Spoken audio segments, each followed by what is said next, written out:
Assalamualaikum warahmatullahi wabarakatuh. Perkenalkan, nama saya Syafika Zaharani dari kelas 11 IPA 1. Saya di sini akan menjelaskan tentang Sumpah Pemuda. Sejarah Sumpah Pemuda 27 sampai 28 Oktober 1928. Lahirnya Sumpah Pemuda bermula dari Kongres Pemuda kedua yang digagas oleh Persatuan Pelajar-Pelajar Indonesia yang bisa kita sebut dengan PPPI dan dihadiri oleh organisasi pemuda, di antaranya ada Jong Java, Jong Sumatera Bon, Jong Batak Bon, Pemuda Indonesia, Jong Islamatan Bon, Jong Celebes, Sekar Sukun, Jong Ambon, dan Pemuda Kaum Betawi. Ini juga dilaksanakan di 3 gedung serta 3 rapat yang berbeda menghasilkan Sumpah Pemuda, yaitu pertama, pada hari Sabtu 27 Oktober 1928. Rapat pertama ini diselenggarakan di Gedung Katolik Jonglegen Bonn atau bisa disebut dengan KJB, Lapangan Banteng.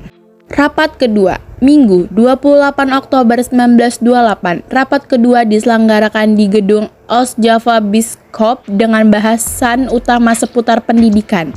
Kedua pembicara adalah Purwo Molan dan Samidi Mongsorkoro yang sependapat bahwa setiap anak harus mendapat pendidikan kebangsaan. Rapat ketiga, pada Minggu 28 Oktober 1928. Rapat ini ketika diselenggarakan di Gedung Indonesia Club Bis Keramat yang kini dibandingkan sebagai Gedung Sumpah Pemuda.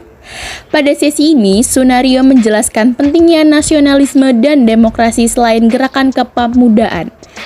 Makna Sumpah Pemuda. Sumpah Pemuda memiliki cerita sejarah dan tujuan yang sakral bagi bangsa Indonesia. Sumpah Pemuda juga merupakan sebuah tekad dan semangat para pemuda-pemudi Indonesia dalam menegakkan kemerdekaan dari jajahan negara asing. Berikut makna Sumpah Pemuda. Pertama, menyatukan perjuangan bangsa Indonesia. Lahirnya Sumpah Pemuda menjadi titik awal perjuangan anak muda. Kala itu, pemuda dan pemudi rela mengorbankan waktu, tenaga, pikiran, moral, bahkan harta benda demi menyatukan bangsa Indonesia. 2. Menekan kebanggaan akan bahasa Indonesia. Bahasa Indonesia sendiri merupakan bahasa pemersatu bangsa. Masyarakat Indonesia menggunakan bahasa Indonesia untuk berkomunikasi. Bahasa Indonesia juga merupakan bahasa resmi yang sudah tercantum dalam Undang-Undang Dasar UUD 1945 Pasal 36. 3. Menjaga keutuhan bangsa. Menjaga keutuhan bangsa merupakan hal yang harus dilakukan oleh masyarakat di era sekarang. Pemuda harus ditanamkan melalui pelajaran sejarah di sekolah. Hal ini untuk menumbuhkan rasa nasionalisme. Struktur Panitia Kongres Sumpah Pemuda kedua 27 sampai 28 Oktober 1928 diketuai oleh Sugondo Joyo Puspito. Pada 22 Februari 1905 sampai 23 April 1978 adalah tokoh Sumpah Pemuda tahun 1928 yang memimpin Kongres Pemuda Indonesia kedua yang menghasilkan Sumpah Pemuda dengan moto Satu Nusa, Satu Bangsa, dan Satu Bahasa Indonesia. Wakil Ketua RN Djoko Marsyid, bisa disebut juga dengan Jong Java. Djoko Marsyid atau disebut juga dengan Tirto Ningrat berperan sebagai Wakil Ketua Kongres Sumpah Pemuda kedua, sekaligus Ketua Organisasi Jong Java.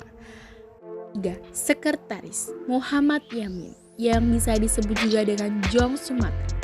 Saat Kongres Pemuda kedua yang dilaksanakan pada 27 sampai 28 Oktober 1928, Muhammad Yamin memiliki peran krusial, yaitu menyusun teks Sumpah Pemuda dan menetapkan bahasa Indonesia.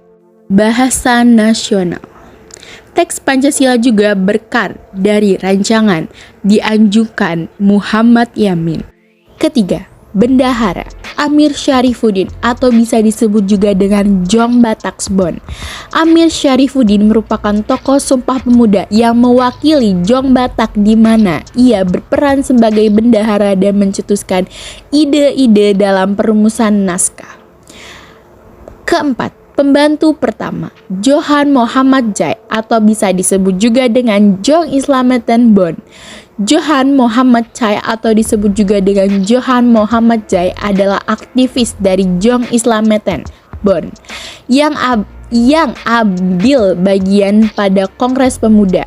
Dalam Kongres Pemuda yang melahirkan Sumpah Pemuda, Johan Muhammad Jai berperan sebagai pembantu pertama di kepanitiaan Kongres Pemuda.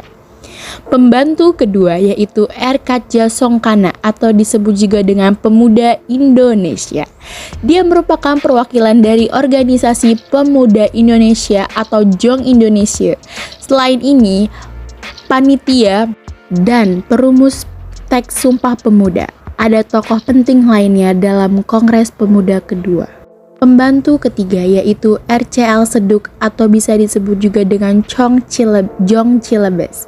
RCL Sedok atau Rumordor Charles Leverett Seduk adalah dokter dan politikus Indonesia pada Kongres Pemuda kedua.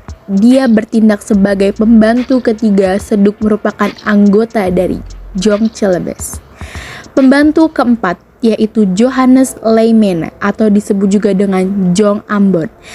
Dr. Johannes Leymena 6 Maret 1905 sampai 29 Maret 1977 adalah seorang dokter politisi dan pahlawan nasional Indonesia. Ia tercatat sebagai menteri yang menjabat paling lama selama pemerintahan Presiden Soekarno dengan total masa jabatan hampir 20 tahun.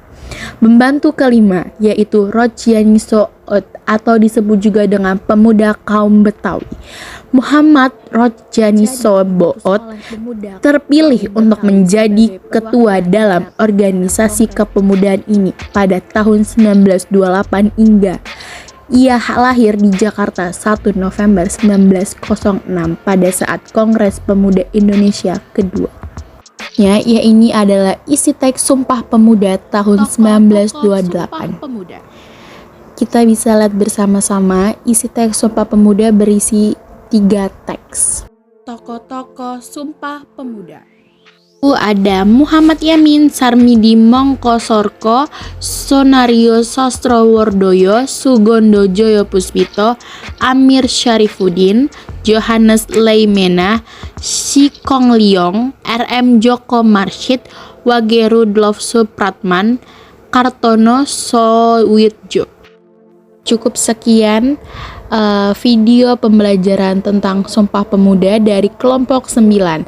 Saya akhiri, wassalamualaikum warahmatullahi wabarakatuh.